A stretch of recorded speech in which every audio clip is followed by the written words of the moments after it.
Hello everyone, welcome back to the channel. I'm Mad Capper, and there's another video on Raid Shadow Legends and another in our series of I built them so you don't have to. Today we're going to talk about Wuji. Wuji was a champion who was kind of a throwaway champion, part of a fusion, and I believe one of the fusion it was the one of the ones that you couldn't get a dupe of. So when you were doing the fusion, you used Wuji up, and you probably didn't think twice about it. And I did pull another one of her, so we're going to take a look at what she can do. So without further ado, here is Wuji.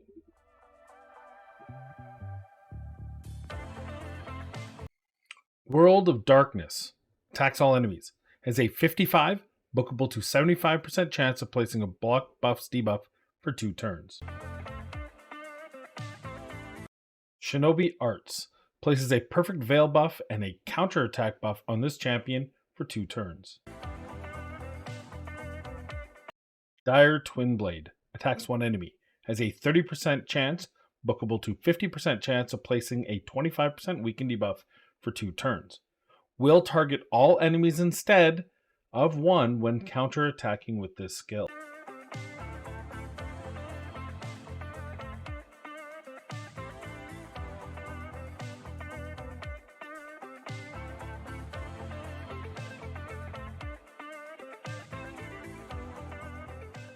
All right, so there was our Wuji in action. Very interesting. I decided to go with the stolen kit because I actually want to change her kit completely different for an actual dungeon run. I'll show you that in a minute, but first we're going to do damage testing. We're going to keep this on just to show what her max potential is here. So her stats right now, 73-21 attack and 271 crit damage, 167 speed. And we didn't have any accuracy resistance. I went full nuke. Her masteries are for another time, but that's fine. We're still getting all the kind of the big damage hits here. We just don't have Helm Smasher. We're going to go with the War Master proc. And we're going to go down support line, and that's going to help us build her out in other areas when we make use of her actual kit. But as far as pure damage testing, let's take her into one of the dungeons, and we'll show what kind of damage she can do compared to her peers. Alright, so here's a bevy of nuking champions. We're going on to Ice Golem 25. We're not going to run it. Just to do our damage testing, we've got Wuji. You've already seen her stats. Taking a look at Alika in Savage Gear is sitting at 55 at 226. She hits pretty hard. She's got really good multipliers. So it's going to give a real understanding. Wuji should be hitting harder than Alika. That would kind of be the thing. I brought Lua out. I've dusted her off. I haven't used her in a while. She's actually really hard hitting, so we've thrown some gear on her, getting her 6200 attack at 277 crit damage, not in Savage. And then my Ethos in Savage is kind of the reference champion here, 75 at 254 in Savage. So let's take a look at what kind of damage we can get out of each of these champions and see where the comparable lies. So first thing we're going to do, of course, as always, we got a good job here. We'll show you A3, boom, and then we'll show, I think we're going to probably have to,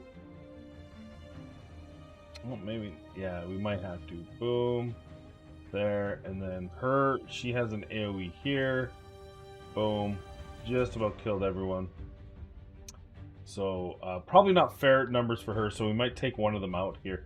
520, 320, 294. Even with it, you can see that she is hitting pretty hard for her. Now she's the same as Alika, so let's edit this team out. We'll take out Ethos. That should allow everyone to get an equal shot in. Try this one more time, just to give you an idea of the kind of damage she's doing on the AoE, which, by the way, is also, if you do it right. Now, this one's not her hardest hitting ability. It's just the fact that it can heal her so much because she's hitting 3 times. Also very good for specialty gear. Gear that puts a stun or a sleep or a taunt or any of that control type gear is really nice. Then we've got that there, and then we've got hers right there. So now everyone's had a chance. Let's take a look at the numbers. 408, 359, 326. So you see Wuji is probably hitting less than Alika. She's got about 2k, 1500 to 2k extra attack. She's got about 40 extra crit damage, and she's in Savage Gear, and she's only getting about 50k difference. So Wuji, still, for something that also puts a block buffs, really strong hits, but still in line with. She's not over and above any other epic, right? Let's edit the team. Actually we don't even need Ethos in there. We know that she's not. That was my main thing, is she's in comparable gear to Ethos, so she should be able. It's a good comparison. She wasn't hitting. She's a good 100k, a good 20% damage off of what Ethos's damage is with comparable stats. So we'll just start it with these 4 again, and we're gonna try those single target hits. She doesn't have a single target hit per se, but we will show her kind of unique mechanic here, hopefully. Now you see a single target there, 114. Her single target is ridiculous, 167. She doesn't have a single target. She puts this up, and I'm actually going to let it play out just to see, because it is actually an AoE there. So you can see how this can be very, very fortuitous. We go there, we'll drop it, and you see kind of where she's got a really good, fun ability on her kit there. Something that that's actually very usable, because it turns her into an AoE champion, which is a nice little thing. Last thing we'll check. I just wanted to show that off, right? Because she's going to do a ton of damage just from being able to counterattack. Plus, she's putting a perfect veil up, so they can't target her specifically, but any AoE she's going to kick back, and she's going to hit an AoE with her A1 rather than a single target, and that's also going to put up a weaken at a 50% rate. So pretty decent there. We'll do one more here, and we're just going to do single targets. We'll bring Ethos back in just so you have an idea versus the legendary nuker with comparable stats. Once again, this one doesn't matter if everything gets buffed, which is good because we didn't land one. So we'll go to the, I think those are rock breakers, right? So 115, boom, 47. She does get the extra kick to the rest of them. And then we'll go over here, boom. She only got 193. Keeping in mind, 50% chance that would have hit double, which is what makes Alika so strong in her damage. And then finally her 62. So you see, she doesn't have, Alika's A1 hits so much harder, which is so good. But Wuji's key skill here is she has that counterattack up. She's gonna hit 67 across the board and have a 50-50 chance of landing a weaken. But as far as strict damages go, she's decidedly average. You know, her and Lua's hitting about the same. Keep in mind, Lua did get an extra kick. If she crits with the one, she hits everyone else. And Ethos is still better than everyone. Alika, potentially, if she would have gotten that 50-50 chance for the second hit, would have hit harder than even Ethos, even though her gear is decidedly weaker than the other two. So that kind of gives you an idea of her damage. It's there. It's nothing mind-blowing, but it's good damage. It's decent damage. That's going to pair very well with her overall kit. So now I'm going to take her, and I'm not going to take her in this gear. I'm going to put her in a completely different gear set, and just so I can show you where I think, A, where I think she's best used, and B, where I think there needs to be a significant overhaul of her overall core in order to make this the viable option for her. So we'll be right back with that. So this is going to be a snippet. I'm not going to run a full Hydra key, but this is where I think Wuji should be, and her kit should work its best at magic. And we're in Hydra hard. I'm just putting a bevy of champions I normally use in Hydra. This as a combination is probably a little off, but it's just going to give you a pretty good idea of kind of how I think she can fully be maximized. And I'll show you your stats here. If we might have to. Hey, we got the taunt. That's good. So here's the first thing: is she has this block buffs. It's an actual 80% chance because she has the mastery and fully booked. So that's going to be a nice thing. Good, we got all 4. We can do some nuking damage here while we're at it, and then we can just HP burn whoever we want to get rid of first. And we blocked the smog on all 1. Oh, I didn't notice that he didn't have it. So there's 1 we missed, which is on pace, right? Then I know normally I would save that, but there's a reason why, because she's gonna get taunted. That just happens.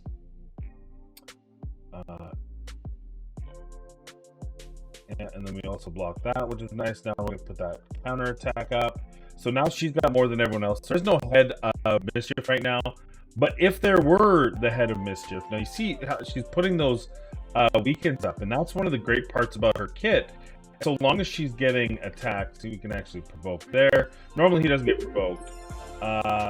Boom. We get the counter attack. We get to do that. I shouldn't have done that because he's got the thing there. Good. It's a weak hit. That's okay. Oof, everyone's dying. Everyone's dying. But I'm not here to show you a team that works. I'm just here to show you her kit, how nice it is. She's going to continuously get these extra shots out, which is going to be very strong for that, just extra damage. And just extra hits. If you want to attach some of that, maybe you put her in provoked, right? You put her in a provoke set so that she keeps the decay off, and if she's getting that many opportunities to do it, chances are it's going to work really well for you. So just a good example of how you can use her effectively with her kit. Her kit's really nice. We also I also have her high resistance. I'll show you when I get there. And it just lends to a nice overall. Now, what I would normally do probably is not use this team. I'd bring a little bit better balance. I have too many nukers here. But I guess that gives you the idea, right? She can block buffs at a reasonable clip. She can put up an extra buff on herself, making her the head of mischief's target. So you put her in some resistance. You give her some accuracy for the block buffs. She's got a weaken that can be AoE. So because of the AoE, it gives you a whole breadth of different things you can try, like a taunt set, a provoke set to deal with extra insurance, I guess, for the head of decay. Which again, if you provoke him, it doesn't make him attack her alone, unfortunately, but it just prevents him from cleansing, which we had happen here. So just a couple of different examples of how you can use her. You have to put her in a team of success, and I'll talk about that in a minute. As you can tell, this team, even though she's really in a support role in this particular instance, you can see that she's not, she's in a little bit of trouble here. I'm actually going to let this play out. I'm not going to keep the key, obviously, but I just want to show you, you know, the sacrifice, I guess the sacrifice you have to make. There, we only landed 2. I'm not sure how that math works, but it always seems to work in favor of the computer generated team, the NPCs, the Hydra. Right, and she's actually fairly survivable. Another thing you could do, you could put her in lifesteal, would be really good for this, I think, because then she's constantly healing herself, which would be a nice nice addition. So there's a lot of different things you can do. You see, just again, she's just getting all those hits going here. I actually want death so that I can kind of see where she is. You can see what kind of damage she's been doing. Obviously, it's not a lot. I can't express enough because someone always wants to say it. That team's an overwork. You're right. I didn't put this team together to work. I put it just to kind of showcase her kit. There we go. Okay. So as you can see here, her damage is 269. And you can see, you know, Royal Guard, who only got really one good shot off and then died. Husk, same thing. Even Geo. She did do more damage than Geo. Now Geo will ramp up as he puts those HP burns up if we had a proper team to make sure that works. But she is useful. I think the only drawback is, of course, we have weak hits. I think we have weak hits. Yeah, we have 2 Spirit Affinity champions. So she could weak hit. Let's go to free regroup, obviously. And I'll show you how I built her out. And of course, I'm missing something because I stole it for her. I stole it for her. I'm sorry. Let me show you her updated set. So here's the problem with her: is she's a nuker with 1500 attack, can do reasonable damage, but that's not what her kit is. Her kit is counterattack perfect veil. That's 2 extra buffs on her over everyone else. Even if you bring in a Duchess, that's still 1 extra buff so that she can be the head of torment target, which means you can build her out for resist, right? On top of that, she has a reasonable chance for a block buffs. If you're pairing her with the Geomancer, that's more than enough. It's 3 out of 4 on average, better than 3 out of 4 when you include the Mastery, and you can just use the HP burn to balance out the 4th. That gets rid of the head of Blight, right? Because now the Poison Cloud can be blocked. So very good there. And she's got this A1, which in of itself is okay, but the fact that it can target all enemies and put a weaken is just going to allow the rest of your team to do more damage. That kit screams. I would be hard pressed to say she's not a top 5 kit wise. Forget everything else. Just kit wise, that's a top 5 Hydra kit. It gives you multiple points of attack. It gives you a weaken, it gives you some damage, it gives you a block buffs, it gives you a target for the Head of Torment, all those sort of things. It gives her Perfect Veil, which improves her survivability. I mean, so many things all packed into one. But that starting HP of 10,080 just makes it so you can't build her out for attack. You can't give her damage and survivability. It's just too hard of a build to do. So we went for survivability here, and that's why I think her best being used is in a place like the Hydra. So with that said, I know I'm not going to do a normal dungeon because I honestly, like I said, she's as good a nuker as anyone else, right? There's 200 nukers the same as her. You can figure it out. Her specialty is in her kit.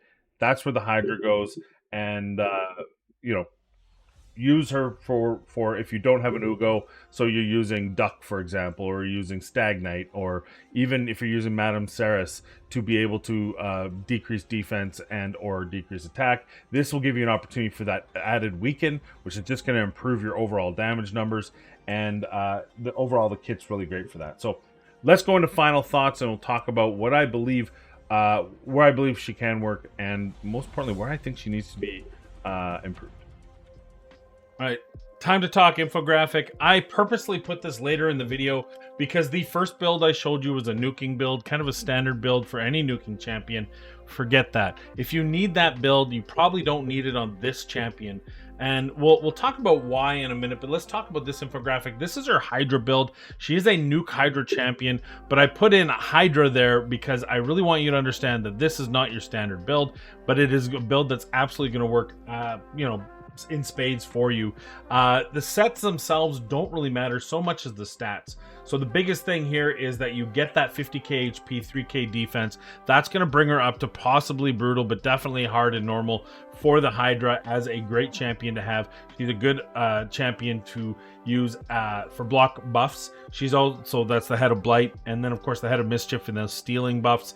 You build her high resistance, and she's got an extra buff counterattack she puts on herself, and is going to allow you to just ramp up her debuff ability. So I did put the kind of base sets that I recommend her in, but I will mention a couple others over and above. So perception, accuracy, resistance, and protection / stone skin.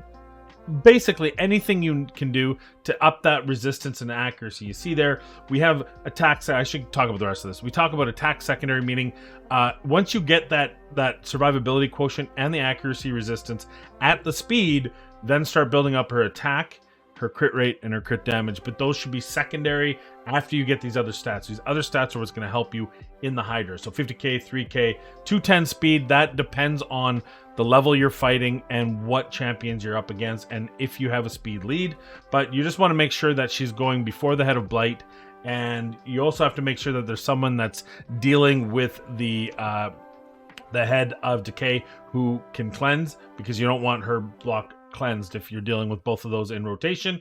And then of course we talk about accuracy 300 plus. That's going to ramp up to 400 as you go through the different levels, and resistance 410 will ramp up to 500. I believe accuracy resistance, that is for this current rotation up to brutal. Nightmare requires a higher level of resistance and accuracy, so scale as needed for this, although I would say it's pretty hard pressed to use her, I think, in Nightmare. Now, what kind of alternate sets? There are 3 different sets that I think would be a good secondary for this champion in the Hydra. The first one would be Taunt. The ability to land provoke with that A1 that's going to AoE every single time she's attacked with a counterattack. When she counterattacks, or whenever she has a counterattack up and she counterattacks, she's going to counterattack AoE and have an opportunity, I believe. Though someone once told me that counterattacks don't necessarily work, multi-hits don't, but I'm sure they do. So, you know, just extra opportunities to use her to taunt if you need a secondary taunt or you need help taunting that Head of Decay. Also, Blood Shield and Lifesteal. Those are going to be really good if you're just struggling with her to maintain her health, right? You can put her in that. She's going to get those AoEs with War Master procs. That's going to heal her up quite well. So she's going to be very good in that respect for Hydra in keeping herself alive. The reason why I didn't put them as your main sets is because they're 4-piece sets, and it makes it a lot harder to build her out in a 4-piece set and still get all the stats you need. typically you need to pick and choose from multi-sets to make it work. So, but if you have the lifesteal or the blood shield gear to do that, go ahead. So those are the 3 kind of alternative sets that would work really well for her. Other than that, it's all about those stats to get her to work well in the Hydra. So now that we've talked about the infographic, courtesy of Chosen and Raid ShadowPro.gg, head over to raidshadowpro.gg and check out some of your favorite content creators like Chosen, Layla, I always do the Deadwood Jedi, Smiley, J Gigs, and of course, most importantly, yours truly, and many more as we put together a consortium of content creators across many different games, including Raid Shadow Legends, Diablo Immortal, and Diablo 4 upcoming. So please check out raidshadowpro.gg. You'll also be able to link to the other sites for the other games, and you'll be able to see our videos as we put them up, our tweets as we tweeted them out, the offer calculator, the tier list, and more. So check that out, raidshadowpro.gg. Now, that said, let's check out the final thoughts. My final thoughts on Wuji. First off, the good. I love this champion. I love her kit. I love her synergy. I love how she is working. She is probably the most complete, or one of, maybe Ugo, but one of the most complete Hydra champion specialists in the game. Except she's not meant to be a Hydra specialist in the game. Apparently, you look at these total stats, and courtesy of Chosen, let me show you a little something here. These are the lowest HP, base HP stats in the game.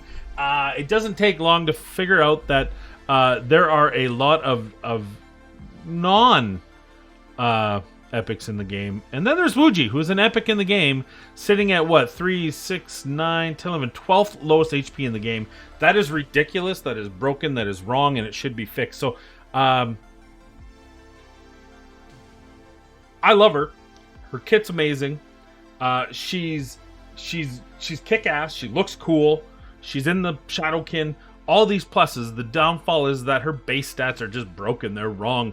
And wouldn't it be great if she had 16 to 18,000 HP?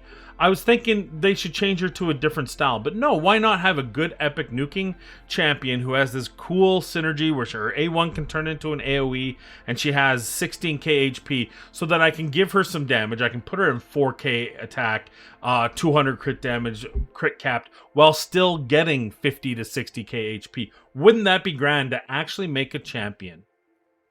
Actually make a champion that is an epic that is cool to use in the Hydra. And unfortunately, Plarium didn't. So this is my ask. What would make her viable is 16k HP, 18k HP, somewhere in there, 17. We'll meet in the middle. Plarium, make her with 17k HP.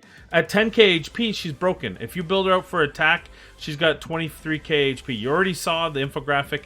I said, look, with this kit, forget attack. Nuking's nice, but it's more important to get those buffs and all the rest of her kit working. And so just build her out for HP and ignore attack. But you shouldn't have to do that with an attack-based champion. You should build attack-based champions for attack. And so that is my big gripe, my only gripe, because honestly, I've never seen... it's been a long time since I've seen a kit on an epic this well built, this well thought of, it seems. This well thought out, this well synergized. And she slides into Hydra so perfectly that it almost shocks me. But then I see, oh, well, don't worry, she's broken it. And I even think I know why. The reality is she has a perfect veil.